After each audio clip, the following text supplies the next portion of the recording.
নমস্কার বন্ধুরা, কেমন আছেন সবাই? আশা করছি সকলে খুব ভালো আছেন এবং সুস্থ আছেন। আমি সুপ্রীতি, রসিক বাঙালির একটি নতুন ব্লগে আপনাদের সকলকে স্বাগত জানাই। আজকে আমি আপনাদের সাথে শেয়ার করব চিংড়ি কষা। তাহলে চলুন রান্নাটা শুরু করা যাক, আর রেসিপিটাও আপনারা শেষ অবধি দেখতে থাকুন। এই রান্নাটা করার জন্য যে যে উপকরণগুলো প্রয়োজন সেটা হচ্ছে পেঁয়াজ কুচি, দুটো কাঁচা লঙ্কা, সামান্য একটু আদা কুচি, একটা মিডিয়াম সাইজের টমেটো কুচি আর অল্প একটু রসুন। তো রান্নাটা শুরু করার আগে এখানে মাছগুলোকে ধুয়ে নুন হলুদ মাখিয়ে রাখা আছে। তো এই চিংড়ি মাছগুলোকে হালকা করে তেলে একটু নেড়ে নেব। খুব বেশি ভাজবো না, চিংড়ি মাছ ভাজলে একটু শক্ত হয়ে যায়। জাস্ট তেলে হালকা করে একটু ফ্রাই করে তুলে রাখবো। মাছগুলোকে হালকা করে ফ্রাই করে তুলে রেখেছি। এবারে ওই তেলের মধ্যে অ্যাড করে নেব কেটে রাখা পেঁয়াজ কুচি। পেঁয়াজটা এখানে ভাজা হোক, ততক্ষণ মশলাটা তৈরি করে নিই। মশলাটা তৈরি করার জন্য নিয়েছি একটা মিক্সিং জার। এবারে এর মধ্যে অ্যাড করে নিচ্ছি টমেটো কুচি, রসুন কুচি, আদা কুচি আর যে দুটো কাঁচা লঙ্কা রেখেছিলাম সেটা। তো তার মধ্যে দিয়ে দেবো সামান্য পরিমাণে একটু জল, দিয়ে এটার একটা মিহি পেস্ট তৈরি করে নেব। অন্যদিকে পেঁয়াজটাও ভালো করে ফ্রাই করা হয়ে গেছে, বেশ ব্রাউন কালার হয়েছে। এবারে এর মধ্যে অ্যাড করে নিচ্ছি যে মশলার পেস্টটা তৈরি করে রেখেছিলাম সেইটা।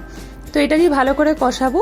অন্যদিকে একটা পাত্রের মধ্যে সামান্য পরিমাণে একটু লঙ্কার গুঁড়ো, একটু হলুদ গুঁড়ো, একটু জিরে গুঁড়ো, ধনে গুঁড়ো আর সামান্য পরিমাণে একটু গরম মশলা গুঁড়ো নিয়ে নিয়েছি।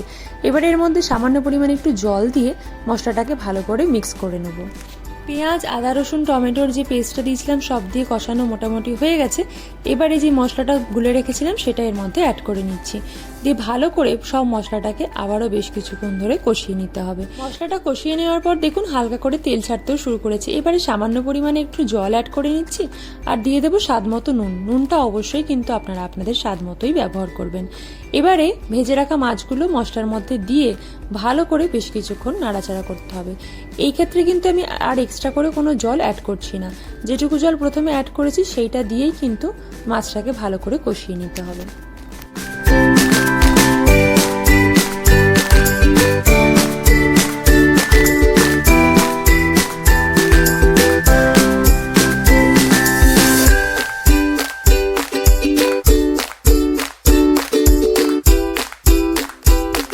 চিংড়ি কষা কিন্তু একদম প্রায় শেষের দিকে। কত সুন্দর একটা কালার এসছে, টেক্সচারটাও কত সুন্দর হয়েছে একবার দেখুন।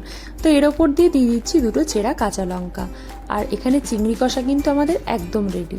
এবার একটা পাত্রের মধ্যে এটাকে শুধু সার্ভ করলেই হয়ে যাবে।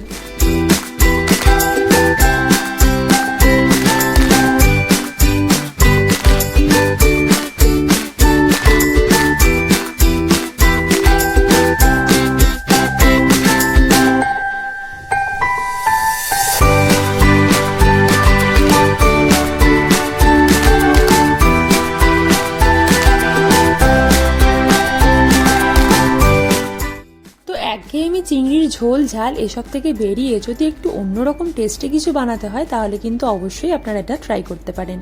এটা কিন্তু খেতেও খুব সুন্দর হয় আর খুব অল্প সময়ের মধ্যে এই রান্নাটা আপনাদের তৈরি হয়ে যাবে।